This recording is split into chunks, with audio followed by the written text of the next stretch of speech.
Hello and welcome to the Moonshine Jesus Show. We are thankful that you are either watching live or listening back on the podcast. Thank you for being here with us on the show. We remind you that the Moonshine Jesus Show is brought to you by progressivechristianity.org. You can get all your progressive Christian resource needs there. We encourage you to do so. And also we encourage you to check us out on Facebook. Follow us there, as well as make sure you're following us on whatever your favorite resource for scheduling and subscribing to podcasts are. More importantly, let's welcome Caleb. Glad to see you, buddy. How are you doing today? I'm doing fantastic, Mark. Yeah. I can't wait Excellent. to dive in deep to talk about Silo. Deep. Let's See what I did there. Talking about Silo. Very good. As Caleb points out, I'm good. How are you? I'm doing pretty well, man. As Caleb points out, we are going to be talking about Apple TV's newest entry into the apocalyptic genre.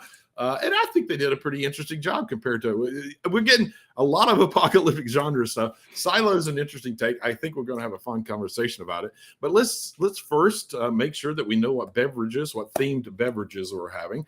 What direction did you go on for your beverage for Silo? So there's a scene where the mayor goes and gives the head of IT a bottle of brandy. You got brandy theme too. Okay. So, but I've got the brandy cocktail. That's the name of this. So it's just brandy. It's orange curacao and bitters. The brandy cocktail. That's what I'm drinking. So you're drinking a brandy themed thing too. Not brandy. I would. Okay. My second favorite. I think it's not a surprise to anyone who listens to the show that my favorite alcoholic beverage is bourbon. My second. I know. What a surprise. My second favorite outside of kind of the whiskey genre is actually red wine. And red wine is one of the things that is banned, that is contraband, and is held in high regard. And there was a scene, a very important, pivotal scene, where one of the characters was getting a very old bottle of red wine together to have an intimate time together with a new connection that was made. So I just have a very large glass of one of my favorite Cabernet Sauvignons. So cheers to you, sir. Cheers to you, Mark. I'm looking forward to the show. And we'll catch all of you on the other side in our Geek Out segment. Moonshine Jesus. Moonshine Jesus. Moonshine Jesus. Moonshine Jesus, won't you shine a light?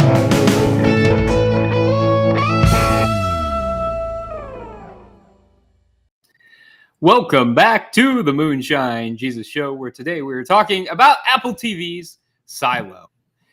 In a toxic dystopian future where community exists in a giant silo, hundreds of stories deep beneath the ground, 10,000 people live in a society full of regulations they believe are to protect them. Is the outside air really toxic? How did they get there? Okay, Mark, I got to admit, when I heard the premise to this, I was like, right? Really? Kind of cheesy, right? Kind of over the top, kind of. How much more melodramatic can they make the right? In a world where people live in a silo under the ground, is the reality really what they think? Did you ever see Snowpiercer about the train? Yeah, on a train. This is the train stood upright. That's all this is. That's right. Like you got the people at the back, you got the people on the top and the bottom. Like this is Piercer just in a world where people can't go outside and are stuck on a bullet train. And social stratus are defined by how close to the top or front you are. Yeah, that's honestly, on paper, this looks like oh well, we had to do something. We had to do something. Had to talk about dystopian. I gotta tell you, man, I'm kind of into this show. Okay. Yeah. So upon first look, it looks really cheesy. But I was in right from the beginning. It really grabbed a hold of you. It's pretty good. So what do you think of it, Mark? I think this show? I really like it. It's smart in so many ways. I think the writing is a big part of why they're covering a lot of topics, and we're going to touch on some of those in our Theopolitico segment. A lot of really kind of difficult topics, but they're handling them really well, and the pivoting back and forth between them. I even love that the first episode seemed to give us a main protagonist, and then they just flipped it on us. Like all of a sudden, we got this whole new protagonist that seems to be who we're going to be following for the next, I think it's a 10 episode series. So for the next 9 episodes, and I didn't feel betrayed when they did it, which for me is a sign of some really good writing, some great acting. Rebecca Ferguson is incredible in this, and we get lots of like Tim Robbins and other folks who do a really great job. I love what they're doing here. I love the story arches. I love that it's a little more episodic than a lot of stuff that we've seen. Yeah, there is this one larger storyline that's going across the 10, but they kind of almost have standalone episodes, which we don't see a lot right now, particularly in this apocalyptic kind of genre. And I've really enjoyed it. Music's been fantastic. The scenery is incredible. Like they do a great job figuring out this post-apocalyptic world that still has some nods to a high-tech past, but not really enough. I don't know. I mean, where did you end up? What are you thinking about it? Yeah, I'm really enjoying it too. I think it's a lot more interesting than I would have thought because, you would think, okay, they're in a silo, they're in a confined space. How much story development can they really do? Right. I agree that I love the first episode, and in a lot of ways, it was kind of like The Last of Us, that we kind of followed the character for a while and then get a new character. And in the same way, I didn't feel betrayed on this one, as in the same way that I didn't feel betrayed when I was watching The Last of Us. That's a great point. And I think you're right. It's good writing on both parts. So we're in the silo, and we don't know much about it. And one thing we should warn you about is that if you haven't seen Silo, we will have some spoilers here. And so if you are dying to be surprised, we can't give away too much because there are only 4 episodes. So there's not much to give away. There's a message right now from Disgruntled Moderate who said they finally caught a live show, and it's a show they haven't watched yet. So Disgruntled Moderate and all of those out there who haven't, we will spoil this for you. You might not care, but there are spoilers. Okay, so one of the things that we don't know is who built the silo and why. So I've got to hear your theory on this, Mark. When we're early in, who do you think built the silo? And why? I flipped on this. Early on, I thought it was an experiment. I honestly did. I was pretty sure that the outside was fine and that this was an experiment with, I think, this 10,000 people that are in this 144 level silo. I was pretty sure, but I flipped on that. I actually think, just because, of course they did, humanity ruined the world. I think that there's probably a group of folks more responsible who, I'm going to be a little hopeful here. A group of people who are more responsible for it, who felt some regret, realized what they were doing, and decided to build the silo and try to save part of humanity. And that's what this is. And that outside really is toxic in some way. I also kind of think, though, that those suits are designed to fail. Yeah. They don't want any chance of anyone getting out and somehow surviving for a while and, I don't know, hurting the silo, disrupting the silo, or whatever that happens to be. Yeah. So what do you think? Why do you think they're there? How do you think that this all came about?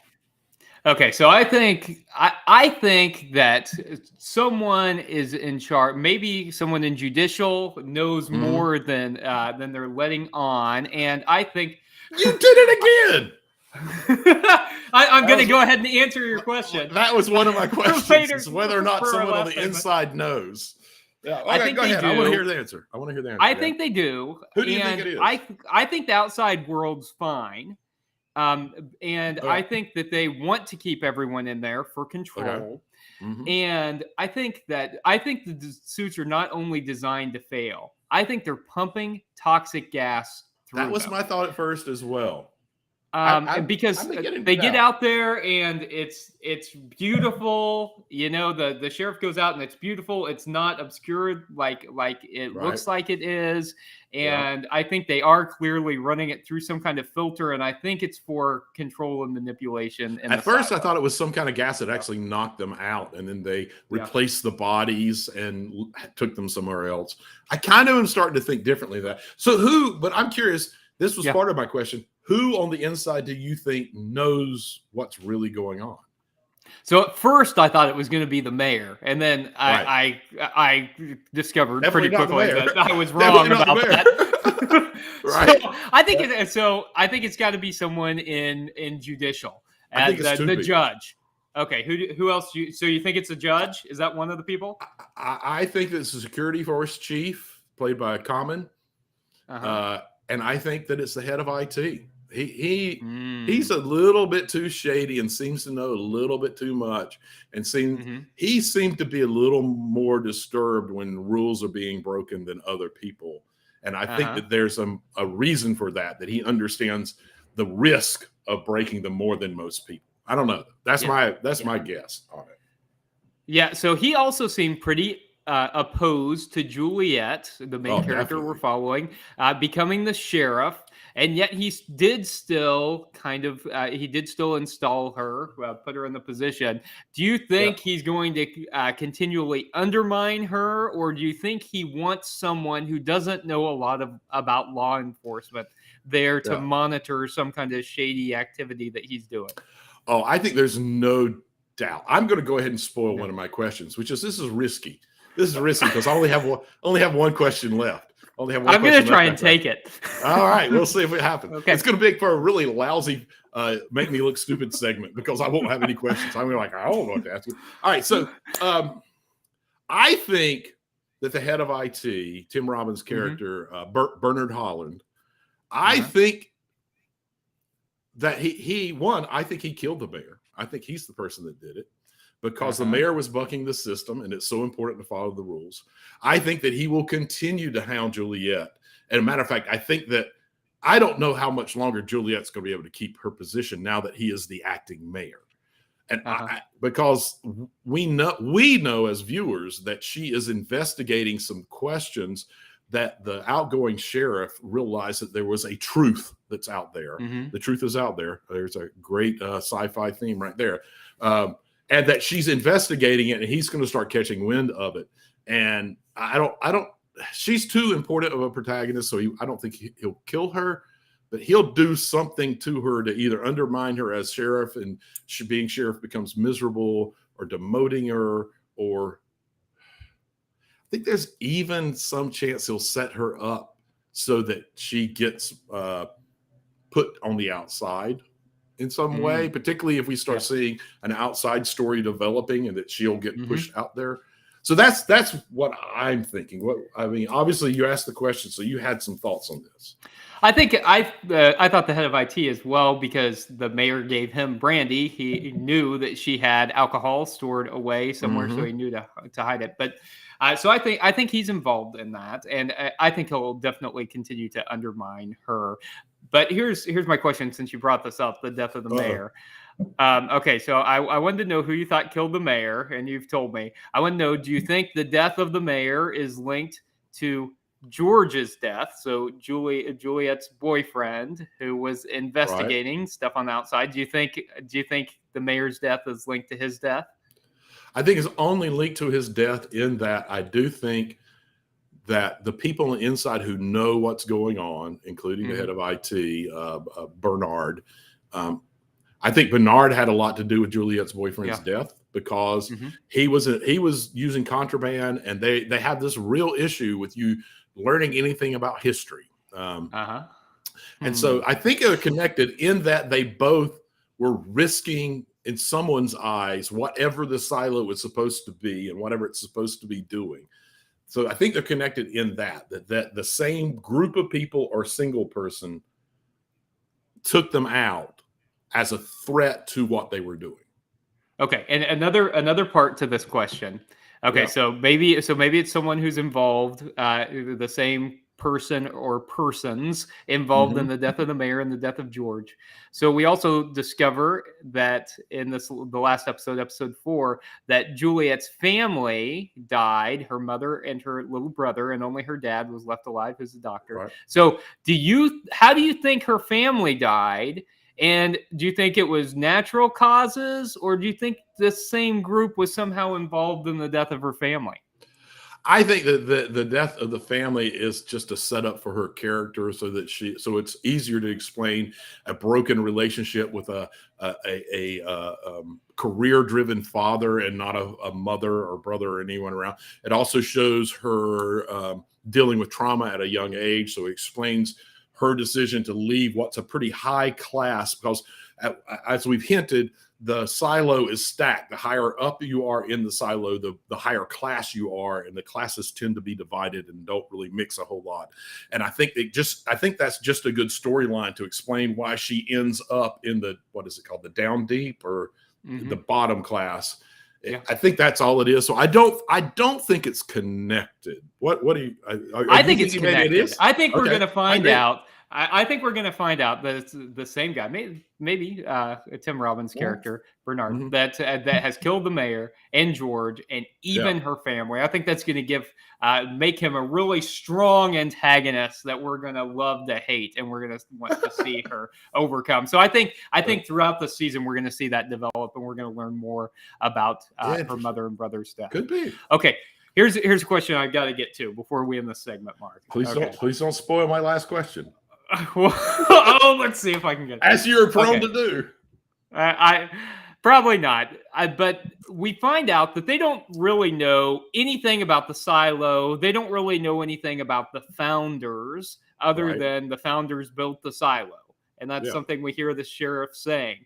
We don't know who built the silo. We don't know who built it, and they all repeat it together. It's very indoctrination kind of stuff. We all repeat it together. Right. We don't know why. Yeah, we don't know what happened to the outworld. They don't know who. They don't know who the founders are. All that stuff. So they also pray to the founders. Mark, is there anything odd about praying to the founders when they don't have any idea who the founders are? Is there anything odd about it? Oh, no, that seems perfectly normal to me. What do you think? Or, I mean, are there any parallels with contemporary religion and that? I thought you might maybe asking the question is sufficient. I think it really, in a lot of ways, is sufficient. I mean, obviously, it's unusual, and obviously, we do have that go on in contemporary religion, and there's a lot of unhealthy things that go on alongside of that. But it is a really wonderful way to control people, praying to a person or a thing or a people that you don't know and you don't understand, and that those in charge get to create what it is and what they care about and how you should respond to them. It's a great way of controlling people, for sure. No one would use that to manipulate people, would they? To make them do what they religious want? Not religious people. They care too much about other people, right? God. Oh, thank the founders. Thank God. Thank the founders. Thank the founders. Thank the founders that no one would do founders. That. Right. Of course not. Okay. No. We couldn't have that. This is a fun show, and I'd love to geek out a little bit more, even though we're only 4 episodes in. There's a lot here, and there's a rich development. But we got to dive deeper into the Theopolitico. We got to go to the way down deep, Mark. We got to get down to the Theopolitico stuff. So let's take a quick break. Let's have another drink, and we'll come back and get into it. Cheers. Cheers. Moonshine Jesus. Moonshine Jesus. Moonshine Jesus. Moonshine Jesus, won't you shine a light?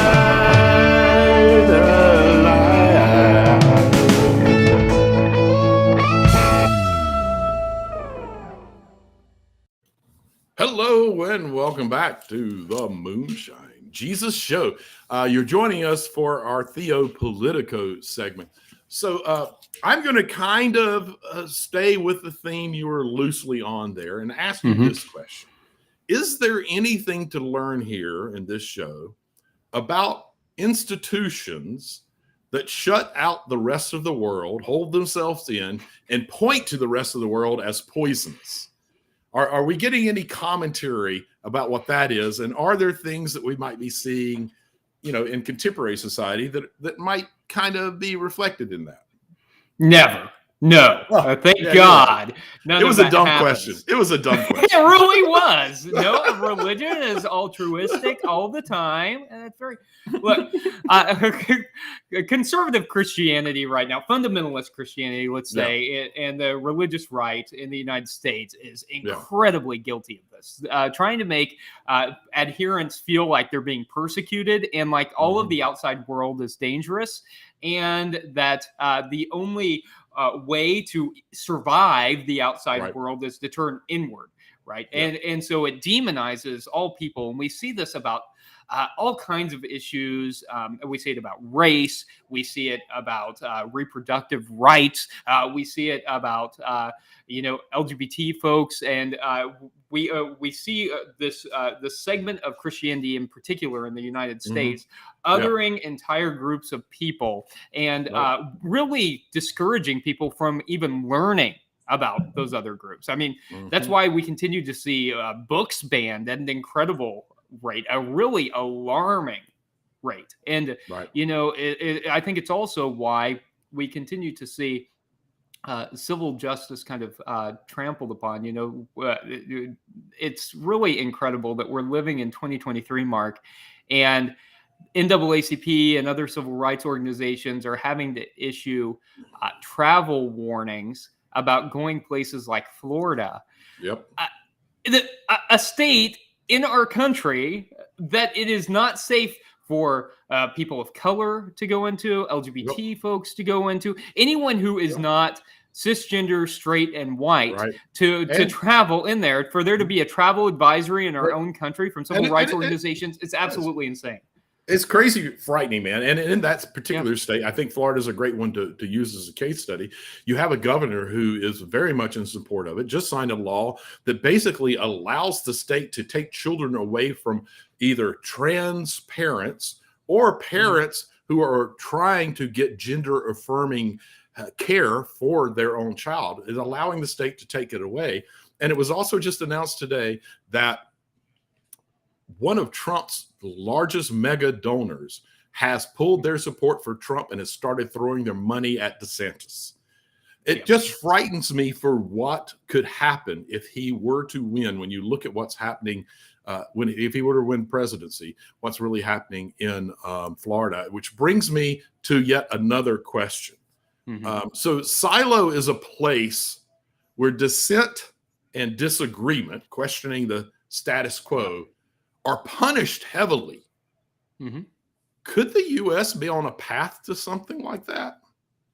Yeah. So I saw a meme the other day where it said, it's no longer Republican versus Democrat or left versus right. It is a Star Trek future versus a Handmaid's Tale future. And I think in a lot of ways, that's right. It's insightful and funny and scary. And scary, right? Because we are fighting for the soul of our nation at the moment. Who are we going to be? Are we a people who ultimately want to continue to make progress and continuing to grow in our acceptance of others and work for a place where there are more rights guaranteed? Or are we going to live in a place where we want only rights for people who are already in power? And I think it's pretty clear that there is a portion of our country that really only wants straight white men to be in charge of anything. And anytime we see any glimpse of equality, they want to shut that down as quickly as possible. And it is scary, man, because I think in this next election, we're really going to see which direction we're going to move. I mean, I know that every election is important, but I think this next presidential election is going to be maybe the most important of our lifetime. It's interesting because I've said that about the last 2 elections that we've had. I know, right? Every election, it feels like things are going to fall apart. Seem to get leveled up each time, and I disagree with you. I think it's very frightening where we could end up being.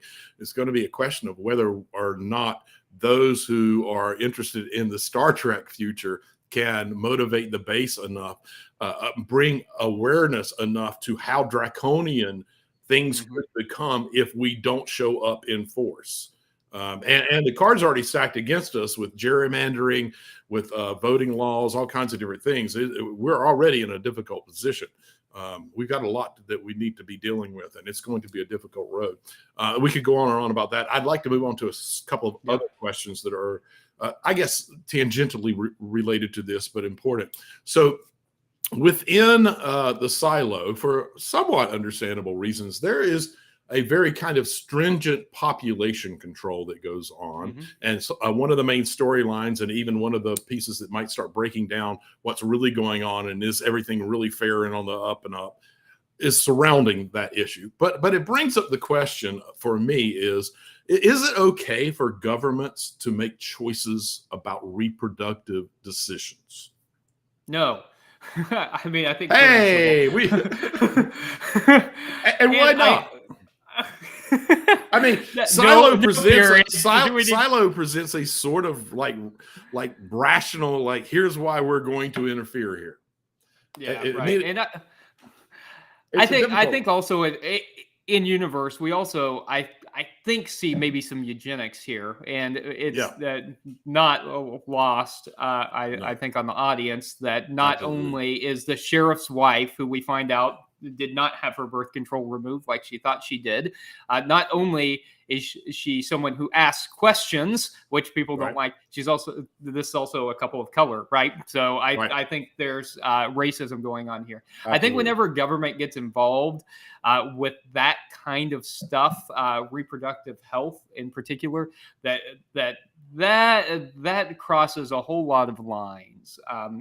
Certainly for people being able to make decisions about their own bodies, which people ought to be able to do, but also in terms of thinking about how is it that the government will want to control, who it is that is reproducing, and it's just that there's a lot of dangerous area there, and so I think that's one of the things that's really, really scary about this time after we've seen Roe v. Wade overturned, is that the government is really delving in deeper to this, and there's even movements now, not only to stop all abortion of any kind. Even abortion, that is necessary for a woman's health, or even abortion in cases of rape, overturning any of those rights. But also there is a movement to get rid of all birth control altogether, which is also incredibly dangerous. Particularly side by side. I mean, right? Yeah. What do you think? No, I agree, and it's very frightening, and I think a big part of it has to do with trying. Like, here's the thing.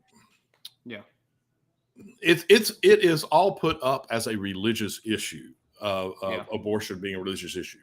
Prior to the late 1970s in the United States, this was not a religious issue whatsoever.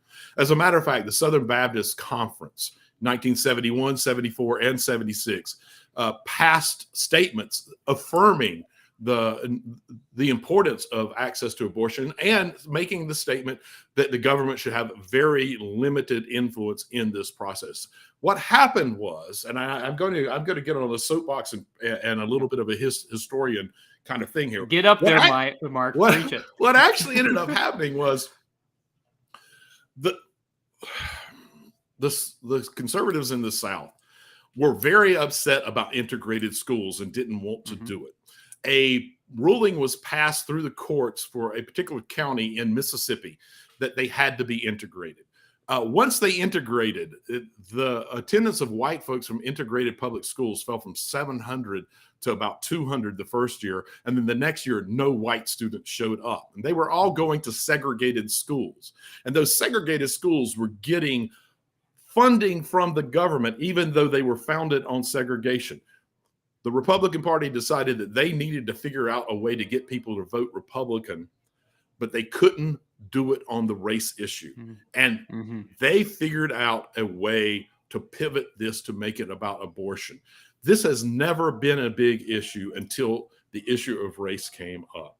And so this has become a very false front. And what they're ultimately, though, trying to do is create a lower class of people, a great working class, which brings me to my final question. Great segue. A very strongly defined class system is a present in Silo, along with hurtful stereotypes in it. My question to you is, do you see any parallels with the class system in the U.S.? You think about the Down Deep having the skill sets are all in to keep everything going is actually in the lower class. And in the U.S., I would posit that a lot of what the conservative movement is trying to do is to create a great striation, remove the middle class, create a very privileged upper class, and create this giant underclass that serves them and does all the actual work that keeps the society afloat, but are so stressed and so overwhelmed with life that they can't fight and they can't resist. Yeah, and they are doing that effective in an effective way, right? I mean, by making voting harder for people who are actively working, for instance. So in California, of course, we were able to vote for a very long extended period of time, and you can mail in ballots, and you can go to the voting center, and it's open at all kinds of hours. Most states are not like that, and many states are actively trying to restrict or take away mail-in ballots, for instance. And so, they're definitely trying to exploit the working class. And I would say, that certainly this is happening in the United States. I think it's also important for Christians to recognize that this is one of the main things that Jesus spent his ministry confronting, right? Absolutely. The purity system of his day divided people into classes in the same way. And if you were seen as ritually impure, then you were on the outskirts of society and you were not able to integrate with everyone else. And so much of Jesus's ministry was spent confronting that purity system to make people equal. And I think, like, as modern Christians, that all of this that we've spent this segment talking about, that as modern Christians, it's our job to confront that system, just as Jesus confronted the purity system in his day. Absolutely. And that's a perfect statement to end this segment on. We could go on and on. This is kind of what I was trying to hint at earlier when you were talking about, very much so that it's easy to take this show at face value and go, oh, it's such a trope and it's so ridiculous. But they cover some very important topics and they handle them very well. And they kind of move back and forth between them in a really sophisticated way. So I encourage people to watch it. We don't have much more time to be talking about the Theopolitico, but we do need to move on because I don't want to give you any more chance to spoil the one question that I have left for the Make Me Look Stupid segment. So let's have another sip of our drink and come back on the other side for the Make Me Look Stupid segment. Woo.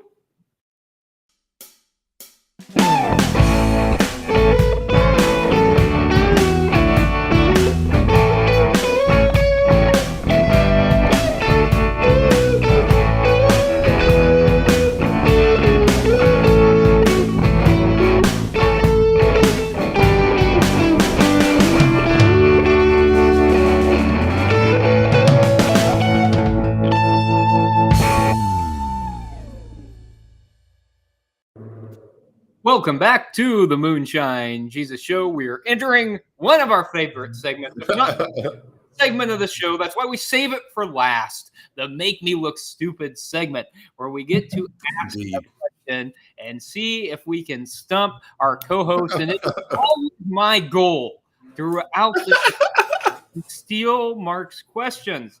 And today, I got one of them. He gave me another one. Yeah. And so here's the thing, Mark. I want to make sure that I don't steal the third one. So I'm going to let you go first. You ask your third question first. That's so gracious of you. I do appreciate it. I know, right? I can be kind sometimes. I have a 4-word question. Oh! of course you do. Yeah, 4 words. Okay, 4-part. Okay. No, not 4 parts, just 4 words. The whole 4 words. The whole question is just 4 words. This is different. I'm going in a very different direction. 4-part question, man. Right, normally. Okay. No, this is just 4 words. 4 words, okay. Are there other silos? Ooh, I think there are. I've been thinking about this. I think there are. I don't think this is the only one. I think it'll be interesting to see where they are exactly. But I think that I do think that I don't think it was a catastrophic event that got people into these silos. So it'll be interesting to check back and see what we find out. Yeah, I think we really should. I think this is good enough show that after this season, it's been renewed for season 2. So I think it's worth coming back after this season. We don't do this a lot, but every now once in a while. Yeah. I mean, what do you think? Isn't this worth coming back? I think it is, because I want to see whose prediction's right. I want to see how we did on this. Yeah. So I'm going to say that I think that people were forced into these silos. I think everything's okay on the outside of them, but I don't think that this is the only one. Now I'm not sure why they're in the silos, other than I think that it was for some groups to control other groups of people. Yeah. What do you think? Do you think there are other silos? I think I'm with you. We agree on that point. Yeah. I definitely think there are other silos. I started where you are in that there was some notorious reason for the silos. I've arrived at the conclusion that's a little too far-fetched for me. I think that the silos really are there because something has happened to the air outside. It might be beautiful out there, and there might be other creatures that can live. We saw birds flying. Whether that's real or not, I'm not 100% sure yet. But I do think there's something wrong with the air outside. But I definitely think that there's other silos. And if anyone were to manage to figure out that there's something wrong with the suits that they go out in and figure out how to make it work, I think that we might get introduced to other silos. Yeah. That's my guess. I don't think we're going to be stuck in this one silo. I'm going to say maybe even this, either we won't be stuck in it this season, or the cliffhanger at the end of the season will be that there seems to be that someone is on the outside, has fixed the suit, have overcome the suit, and sees something that is possibly another silo. That's my guess. I've got a few questions I'm thinking about here, so I'm trying to decide which one I'm going to pick. But I think I know. So you and I think I know where you're going to land on this, since you think that since you think it's toxic air outside. But I want to know: do you think that the people who are outside the silo are really dead?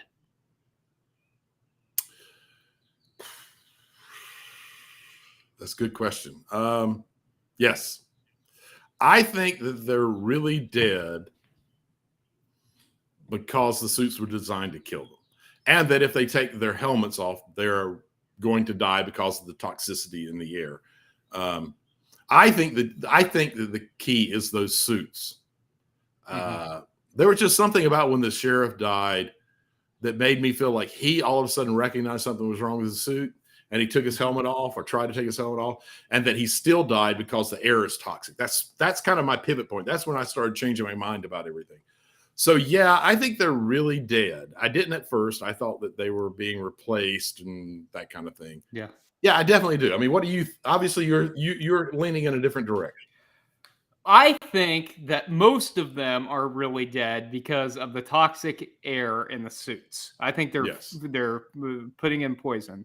I think the sheriff is not really dead. Okay. I think he's still alive. I think he pulled his helmet off in time that he could breathe the clean air, and I think the screen is showing him as dead.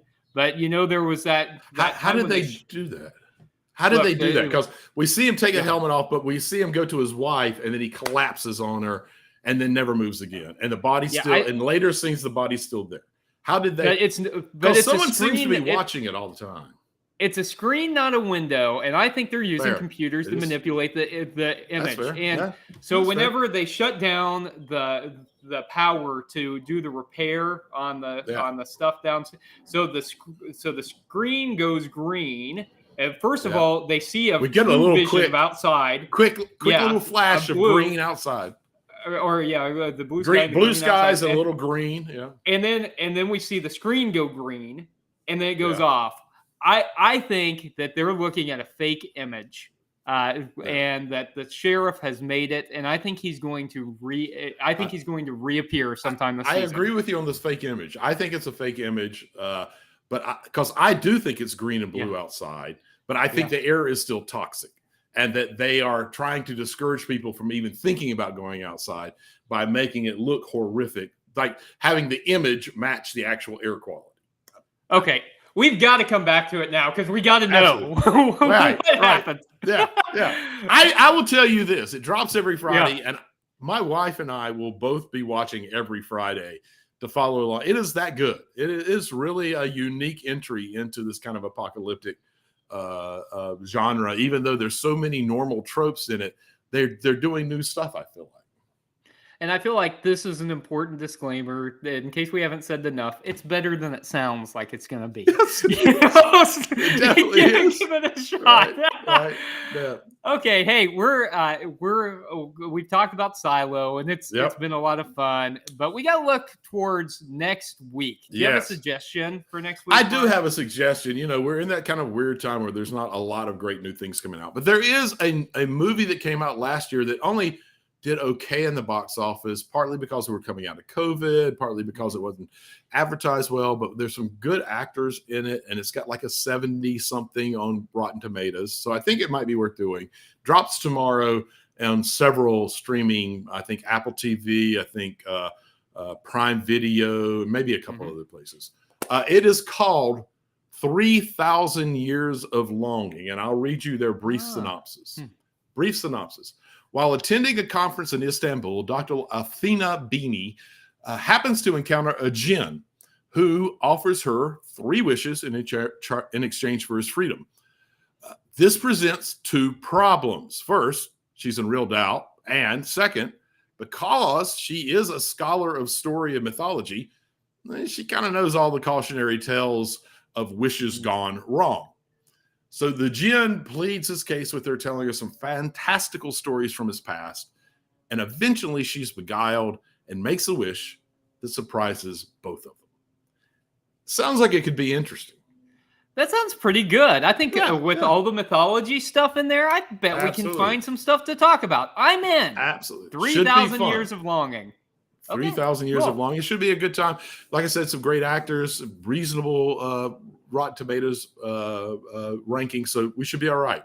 But before we go, we need to let people know about, we've been talking a little bit already about us being at the Wild Goose Festival. Excited about that. We're still waiting to hear about what our timing will be, where we'll be, and once we know, we'll let you know. But we will tell you, for you, our beloved listeners, we have secured a discount so that you can come and join us and be with us as we are giving a live performance. And we'll have plenty of giveaways. It'll be worth your time, I promise you. So please consider coming. So our discount, we can get you $50 off of the admittance price. Oh, that's pretty good. Which is not bad at all. All you got to do is enter the discount code of course, Moonshine. What a perfect discount code. So keep that in mind. Please go grab you some tickets. Come and see us. Join us for our good time. And we'll make sure that you get a couple of nice giveaways if you show up through our discount code. Just let us know that you've done that. It should be a great time. I'm looking forward to it. Aren't you? I am looking forward to it. This will only be our 3rd time in person where you and I are in the same place doing the show. And this is fun, but that's like a lot of fun. A whole new level of fun. Yeah, it really truly is. It really truly is. And what makes it better is not just that it's us, doing it in some garage somewhere or something in person, but like we're with other people who are engaging with us, and so much more you energy. all, the listeners, being there with us. That's the best part. We love it. Absolutely. I can't wait. Hey, before we get to Wild Goose, though, we do need to let you all know that we are going into the summer. And first of all, there are going to be a lot of great things this summer. And we're really excited about a lot of the shows that are coming out. You know what I'm excited about? I'm excited about something for you. For me, I'm excited that you are getting to take a sabbatical. I know, which is something we really do need to let folks know about. It is. So even though there are going to be all these great shows, and we're going to try not to miss those weeks, there are going to be a few weeks here and there over the summer where we might miss a week of Moonshine Jesus because of travel. So we'll still be hitting all the big things, but we might need to take a break here and there. So, but one way you can make sure that you can hear the Moonshine Jesus show is to make sure that you head to North Carolina and catch us live at Wild Goose. Absolutely. Okay. Hey, this has been a lot of fun. Thanks for joining in. Thanks for listening throughout the show. And can't wait to see you next time on the Moonshine Jesus Show. Moonshine Jesus, the rising sky. Moonshine